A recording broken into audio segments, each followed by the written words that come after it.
Hi guys, and welcome to the video. So we are on Star Trek Picard Season 2, Episode 6. Okay, let's try and get through this, shall we?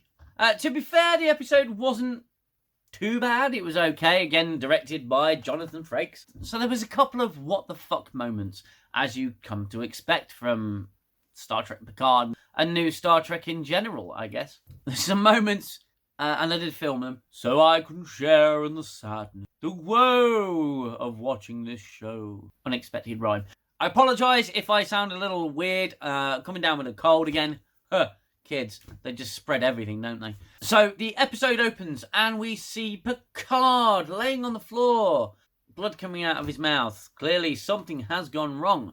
I wonder if we'll find out what that is. And he doesn't look particularly good. He looks pretty dead to me. Or just unconscious. Who knows? And it cuts back to 34 minutes earlier. So Picard and crew have infiltrated this ball, this gala, this party that they're having for Renee Picard before she goes into quarantine. Q's up to his devious tricks. Q, who doesn't make a single appearance in this episode. Quite honestly, I'm wondering why they even bothered to bring him back. Picard and crew have to get to Renee Picard in some fashion. Watch over her, make sure Q doesn't interfere in any way. And Picard is having a conversation with not Lars. I need to make a decision. Is it Lars or Laris? I'm going to say Laris, because Lars just sounds stupid. So she's giving him the old twinkle eyes, and Picard's giving her the old twinkle eyes. And they're about to make their way into the party, so we cut to Jurati. There's a lot of unintentional rhyming in this video. And the Queen's being all manipulative, as she usually is. Jurati seems to be kind of enjoying it a little bit, in a creepy kind of way. So Jurati has to knock out the guards. And she uses a, I'm going to say, hypo spray? Some kind of gizmo. Kind of looks like a sonic screwdriver. Anyway, you hear this hissing, so I think it might be a hypo spray. But if she uses it to knock the guards out and it's in gaseous form, that would knock her out too. So it can't be a hypo spray. So, I'll get a headache from this. Anyway, she knocks out the guards and realises she's too far away and she's still handcuffed to a chair. So the Borg Queen says, oh, you're too far away. You should have knocked out the guards when they were a little bit closer to you because the key is in his pocket. Rios gets scanned with his little thing to get into the party, a little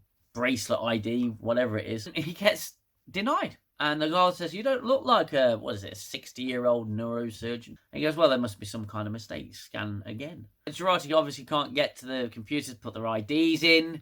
So the Borg Queen offers to help, to take over Jurati in some way. Jurati just says, we're in a bit of a pinch here, fine, take over my body. And she says, pull, and Jurati releases herself. At this point, Rios has already told the guard to, scan me again, try again. The guard scans him. It's got to be the slowest fucking ID recognition computer on the planet. Because there's a good 15 seconds there from Rios getting scanned, nothing appearing on the computer. The computer's clearly thinking. Jurati's still getting over to the console. And she puts the little USB dongle, that's not a USB dongle, into the computer. And Rios's ID comes up. He's okay to enter the party. He can come to the party. And they all get in. They're all jolly happy about it. The Borg Queen's talking too much. Jurati has a quip at the Queen, telling her to shut up or I'll destroy you. And Picard hears that, thinks that she's talking to him. If you don't shut up, I will find a way to destroy you. I beg your pardon? No, sorry, not for you. Cue the credits, and once again, it's directed by Jonathan Frakes. I'm really curious about some of the decisions that were made in this episode. So we open up and Picard is unconscious on a hospital bed and it's all flashy. It's clearly showing, that he's in dire need of a charge. Or whatever. He needs to wake up. He's asleep or injured or dead. We're not sure yet. He's sort of hanging in there just about. Old Robo Picard. Really, someone just needs to stick a USB in him. He may even fast charge. Who knows? And then it cuts to, like I said, 26 minutes earlier. A lot of episodes, when they do this, when they show you the end at the beginning. They'll show you the end, and then they'll show you what happened leading up to it. But this just seems to bit and bob. It's really weird.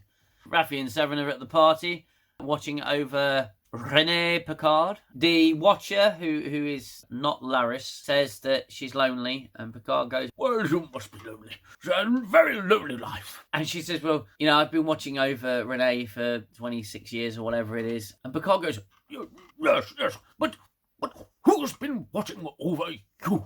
And she gets this gleam in her eye. I think she's falling for him. It's still no explanation as to why she looks like Laris. I don't think we're actually going to get one. Picard even says in this episode, thought you were an ancestor, but she's Romulan, you see. Means you can't be an ancestor. Anyway, the Borg Queen's fucking with Jurati. She's going, we are at a party. And I'm not even close to joking. She says, learn to unwind, relax. She's clearly leading Jurati into a trap. It turns out the Borg Queen needs Jurati to lower her inhibitions and get some positive feels so she can let down her guard and the Borg Queen can just take over her body. That's basically what the Borg Queen's doing. Telling Jurati to lower her inhibitions so the Queen can take over. Which for Jurati wouldn't actually be a big deal. You just get her to fucking down about 10 drinks and eat some cake. That's going to be some inhibitions lowered. She's talking to Borg Queen, which means she's talking to herself because the Borg Queen isn't there. The Borg Queen's in her head. Raffi has clearly quit drinking. Good for her. Absolutely. 100% support her choice of soda water. She's a recovering alcoholic. She's clearly not drinking. So that was a bit of a moment, I guess. Rios comes over to her and says, I like cigars. These cigars are real. Do you know that? Cigars are real. Look, smell them. They're real. And look, a box of matches. I've never seen a box of matches before. Aren't they brilliant? And he's having a whale of a time. He absolutely loves all the little quirks of this time period. He even lights a match at one point, and Raffi just blows it out. Like, yeah, Raffi, you can piss on anyone's fire, can't you? So Raffi figures out that Rios has fallen for the Doctor from the previous episode. The one that Ice came for. And she's going, no way, you absolutely cannot do that. Time travel relationships do not work. Like she's a fucking expert. Temporal relationships. That's where Raffi's strong point is. A load of bollocks. Simultaneously, while she's saying that, I mean, really, Rios can't have a relationship with that Doctor because anything that they do affects the timeline, and that would be bad. Not playing by Star Trek's rules, playing by their own rule that they've laid out. Don't interfere. Don't do anything. The butterfly effect. They even mentioned it episodes ago. What cracked me up is there's 7 of 9 talking to people, interacting with people. Why? She's going to be talking to those people and affect the timeline. Why don't they just stick to themselves? I mean, I know there's such a thing as blending in, but you can do that on any other show where you don't have time travel. Rios gives Raffi a kiss because she's all like, 7's opened up. She's opening up a bit. She's getting a bit happy, and I'm happy for her. So Rios gives her a kiss on the forehead. For the second time, Raffi believes she sees Elnor. And I've got to say, I feel kind of sorry for the actor playing Elnor. Yeah, you're in season 2. You're in the first episode, and then you're going to be a mirage or a hallucination for episodes to come. Yes, but do I still get paid? Yeah, you still get paid. Anyway, Raffi sees him, she realises he's not there, and she gets distraught, absolutely distraught. It's like, yes, we get it. You've lost Elmore, okay? We get it. The Watcher pulls out a mobile phone and eavesdrops on the conversation between Renee Picard and Q, who, again, isn't in this episode. They're having a texting conversation, and the Watcher's looking in on it. She says, oh my God, Q's trying to convince her to give up. Like, well, yes, we already know that. We know that Q's trying to convince her to give up. So Picard says, I need to go and talk to her. I need to talk to her. I need to talk to her. Not Laris says, no, you can't do that. You cannot break the rules. A few words from Picard, and she's like, yeah, all right, go and break the rules. No, what? Seriously?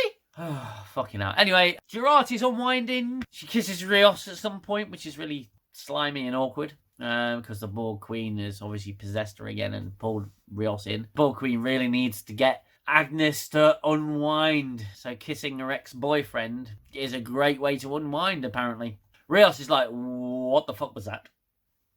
Renee, she's drinking her tits off at this point, clearly having a right old time. Because all that anxiety and angst in an astronaut, the best solution is alcohol. Booze. Go on a bender. It'll be okay. It's not like you got to go into fucking quarantine the next day. Fucking hell. Yeah. Day before she goes into quarantine, she decides that all this is too much and she's going to run away. She's going to walk out. Picard goes after her and he bumps into not Data, not Noonien Soong, not Arik Soong, but Adam Soong from the previous episode. He bumps into him and they have this dialogue back and forth where, I know Q, I'm working with Q and you get to walk away right now. And Picard's like, I know Q better than you. Fucking rhyme again. He's no friend of mine, and believe me, he's no friend of yours either. Adam soon comes across quite menacing, and the music's quite menacing. What's he going to do? Is he going to stab him? Is he going to knock him out? Is he going to mess with his neurons? Is he going to give him an injection of some genetically modified super disease that wouldn't touch Picard because he's a robot, but nay, super disease? No. He goes and tells on him. And Picard's like, oh no. Everyone's onto me. I better get out of here. And then we cut to 14 minutes earlier. Rios chases after Renee, or walks after Renee to try and, to keep a tail on her. Jurassi's on a mission. She's obviously distracted by the Borg Queen whispering in her ear, grabbing Rios and giving him a kiss. Borg Queen just takes over again and shuts out the lights. And then she goes, lights out. Now, how did she shut off the lights? How did she do this? Don't know. All the lights go out and there's this moment. It's a genuine what the fuck moment. Quick, now we can go.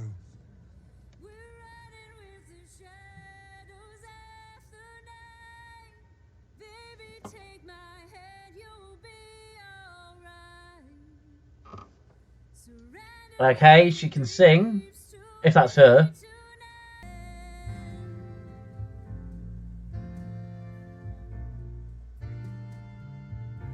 So, hang on a minute. Some random blonde bint in a dress starts singing and everyone just starts playing.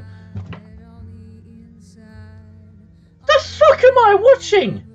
It's not just me, right? That was ridiculous. Some silly blonde bint in a red dress starts singing and the band is just like, oh, look, performance. Let's go, guys. Anyway, she sings, and if that is her voice, that's an incredible singing voice. If it's her voice, I don't actually know if it is or not. I can't even be bothered to look. Agnes creates a distraction, but Agnes is kind of like the Borg Queen. But it's the Borg Queen. The Borg Queen hasn't taken over at this point. She's just giving Agnes a helping hand. She's clearly getting more access to her neuron. And well, the Borg Queen completely takes over Agnes. Like we didn't see that coming. She completely takes over all of Agnes. Agnes's eyes turn black. We all get to say, boy, oh boy, howdy. That's so surprising. So Picard catches up with Renee Picard. And Picard manages, in what you could actually call a typical Picard-style speech. There was enough there, and he manages to talk Renee around into going into quarantine. So he talks to her, sits her down and gives her a good old granddad chat, and talks her into going into quarantine. All the while having flashbacks of his mother being abused by his father, which was not in Star Trek. It was not part of Jean-Luc Picard's history.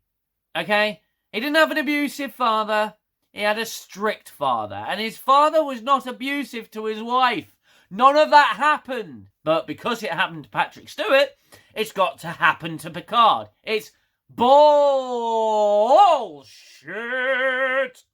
Anyway, Picard talks around. She goes wandering off into quarantine, or she's heading towards quarantine. And evil Dr. Soong is waiting in the darkness in his car. And he's thinking about his daughter. And I'll be honest, I captured this screenshot of blurry Q, and that's pretty much all you see of Q in this episode, aside from like the reminder from the previous episode. And Dr. Soong is angry. He's going to do something. I think he's going to try and run Renee Picard over. Running an astronaut over. That's a bit extreme, but hey-ho. And he's driving around, and he hits Picard.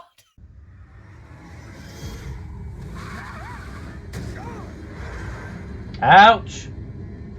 I survived an explosion in the face in the first season, so sure. A biomed is not a doctor. And that was exactly my thought. An 80-year-old man can take an explosion to the face, you know, pretty much 2 feet away, and be flung 50 feet and fucking survive. And and a robot version of Picard gets hit by a car and he's in a coma. I'm lost for words. I really am. Anyway, that's how Picard ended up on the floor, blood dripping from his mouth. And Rios takes him to the clinic, you know, where ICE raided and the doctor, his doctor friend were. The doctor says he's going into cardiac arrest. I need to jump start his heart. They all say, well, yeah, he's not actually got any original organs. He's had pretty much everything transplanted. So, it's shocking.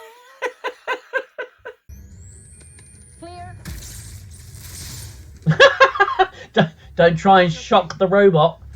So the doctor tries to jumpstart his heart, and it blows up the defib. Serious trouble saying defibrillator. Defibrillator blows it up and it shorts it out, and everyone's and she's like, "Oh, what the hell was that?"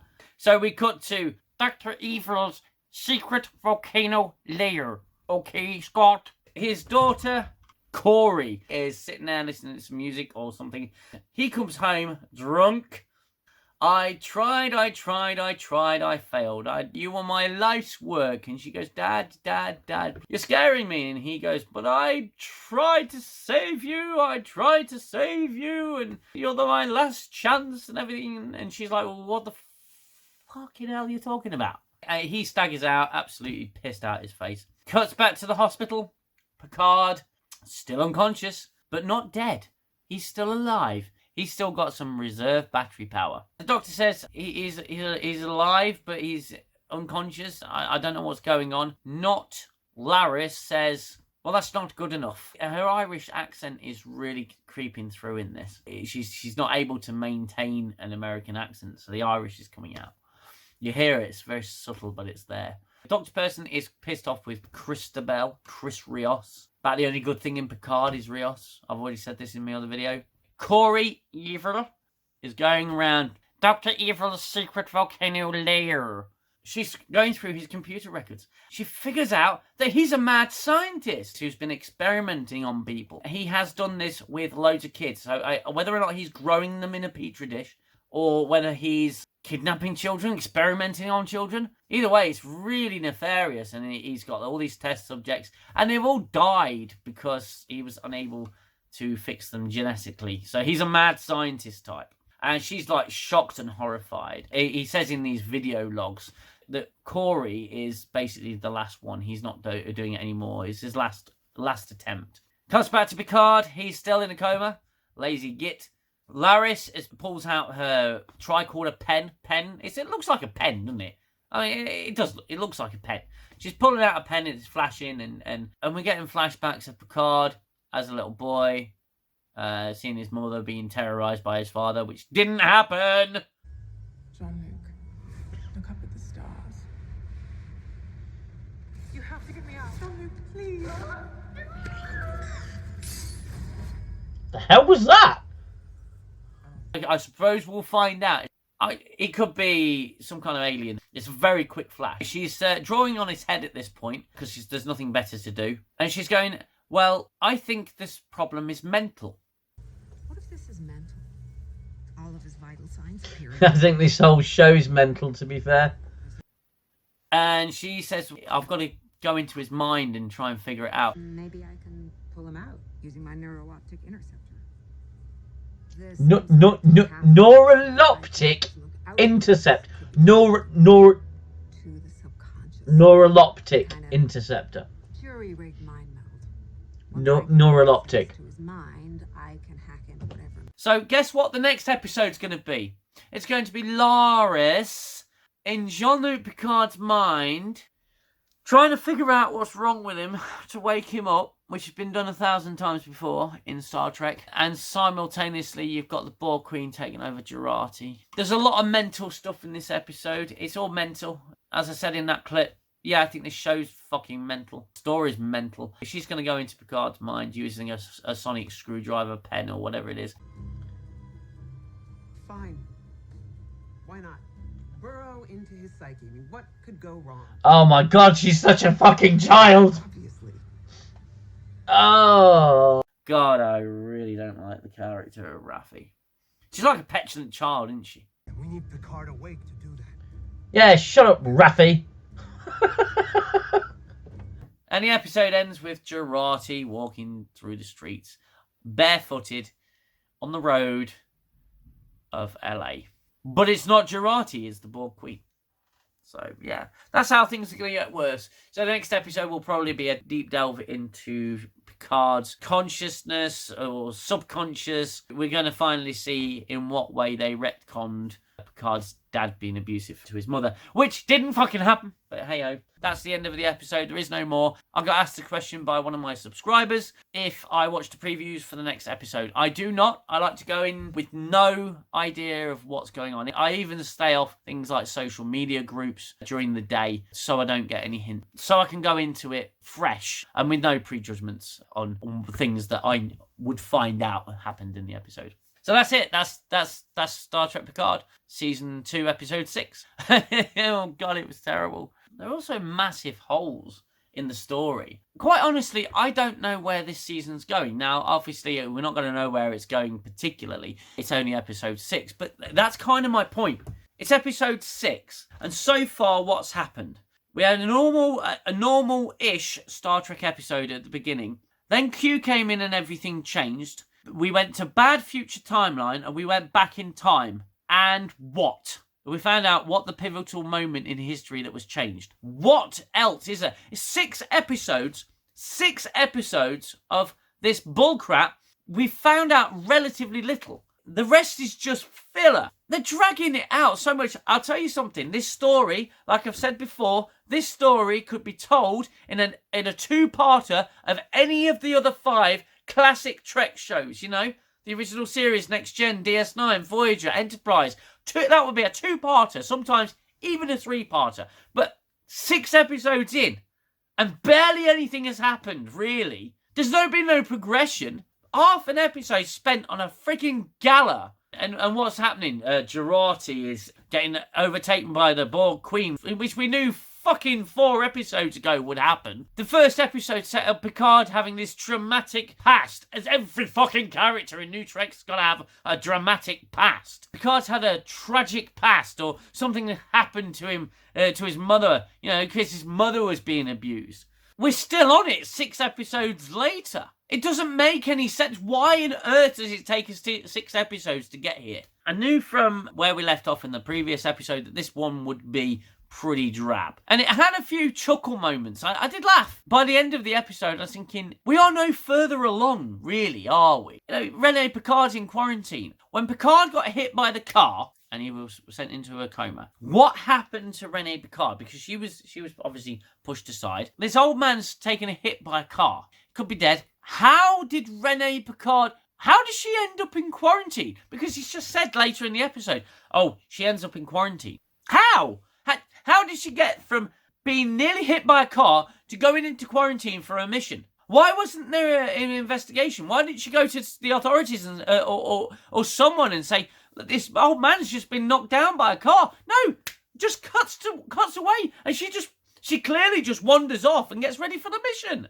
I don't even know what it is I'm watching. I don't think the writers know what it is they're writing. Okay, yeah, you could say, oh, you're only 6 episodes in. You know, why don't you do a full season review? Believe me, that's coming. I will do a season review of Star Trek Picard Season 2 when the final episode airs. Anyway, that's enough from me. Just want to say again, a big thank you to everyone who has liked my videos and everyone who has subscribed. If you are new here, then hit that subscribe button and give the video a like. Really appreciate everyone's comments, everyone's input, and everyone's support. I'm really enjoying making these videos. It's been an absolute blast. I look forward to many more. So thank you very much. That's all from me. Until the next video, you look after yourselves, you look after each other. Take care of yourselves. Bye-bye for now. Stop the violence of the war in my head. Time's the healer, the eraser of all done and said. And as I fall back to my shelter, I know I'll only find peace in your smile.